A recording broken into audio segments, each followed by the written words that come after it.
We're down 0.9%. The rand is also on the back foot. It seems that we're starting to see risk off trade.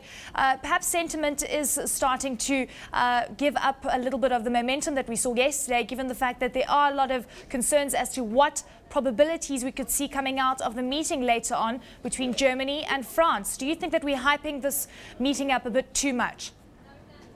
I don't think so. I think that the sovereign debt issues in Europe are very problematic, and people are waiting for some type of clear decision from the European Union. So I think this meeting with France and Germany is definitely needed, and I think that we do need some clarity out of this meeting. So people are definitely waiting for it. You can see money coming off the table since yesterday afternoon, and we'll see once they come out, do they have a euro bond? Is there a solution for the Eurozone? If markets are left disappointed, if we don't really see any decisive action being taken, do you think this is going to mean further rand weakness, similar to the levels that we saw early last week?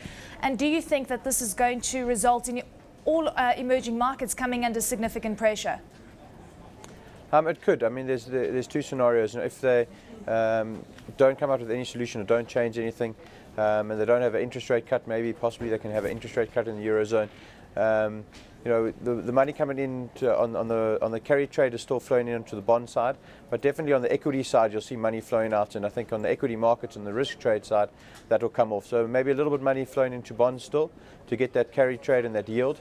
But on the equity markets, I think we'll see quite a big move on the downside. Well, let's touch on some of the numbers that we saw out today with regards to trading updates and results. Capitec says that first half headline earnings per share could be up by as much as 55%.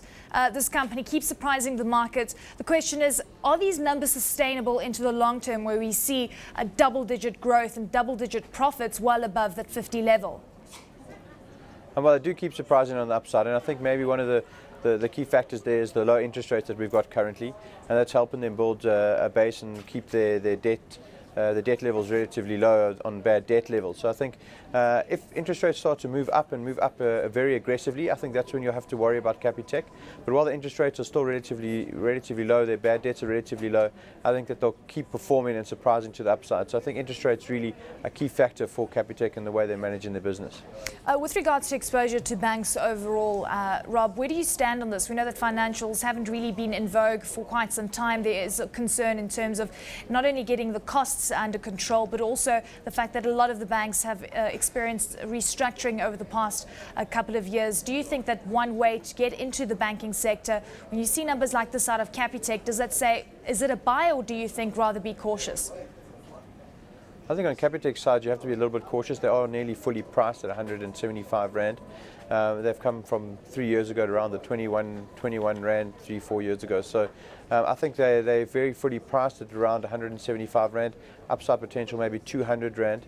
I think you've got a better option of taking a look at a First Rand or one of the other banks that have cut their costs quite aggressively and will now start to use that balance sheet to go forward into Africa. So I think that you'd look at locally in one of the big four banks before you look at Capitec now.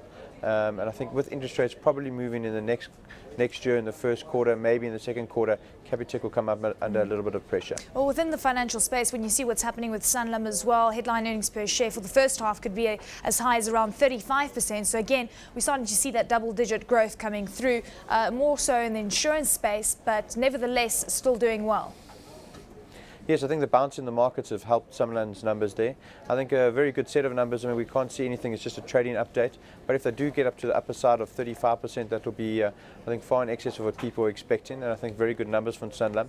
They've also had a bit of restructuring and building their businesses and just streamlining them. So I think very good at the moment. I think they're looking very good at these stages, and I'll be putting it into my portfolio. So you'd be buying Sanlam at these levels? Yes, I think that it's a very uncertain time in the markets, and the markets have been hit relatively hard, and I think that there is starting to show some value generally in all the markets, and if you pick quality stocks, you can add them to your portfolio. Let's take a look at the Royal Bafokeng Platinum numbers that were through today. First half diluted headline earnings per share down 20%. The company says that it's very optimistic about the overall PGM space. We've got platinum prices sitting at around 2-month highs above $1,800 an ounce. But again, this really relates to whether you are a bull or a bear, whether you are concerned about a double dip scenario playing out. And then when it comes to South African platinum miners, it's always that cost that is a very big issue. Yes, so I think the problem there is that their revenue did increase, but their costs were up about 14.5% at one of their mines and 70 at another mine. So their cost pressures in Royal Bafokeng is problematic for them. Looking into their statement that they said they are really getting good growth from China. The Chinese car market is still very robust, and they're getting a lot of sales into China. So China, a very, very big part of their business at the moment, and going forward, I think, if China carries on moving, you'll start to see our South African platinum miners, doing very well. I think that there's a slight problem with supply on the supply side of platinum, and as long as China keeps still moving over and Japan slowly getting back on its feet, I think that the demand for platinum will still be very strong. Well, we know the demand for platinum also from an investment perspective. We know that's pretty much gaining momentum on a global level, an alternative to the likes of gold.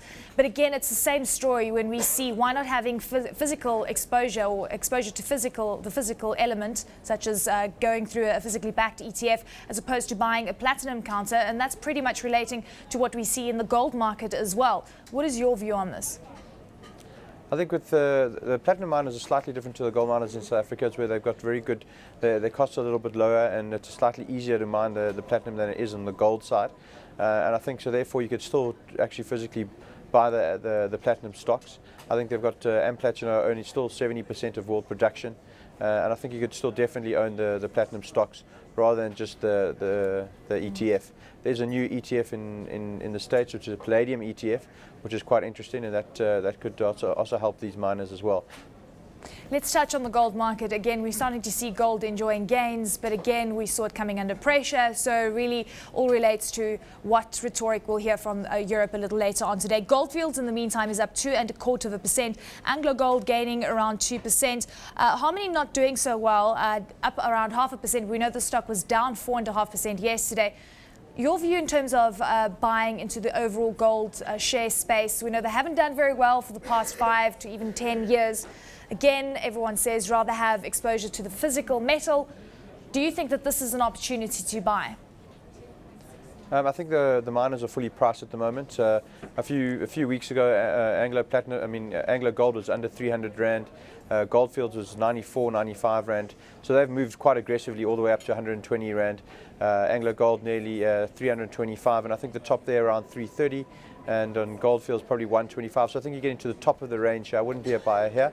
I'll wait for a pullback and then re-enter the shares.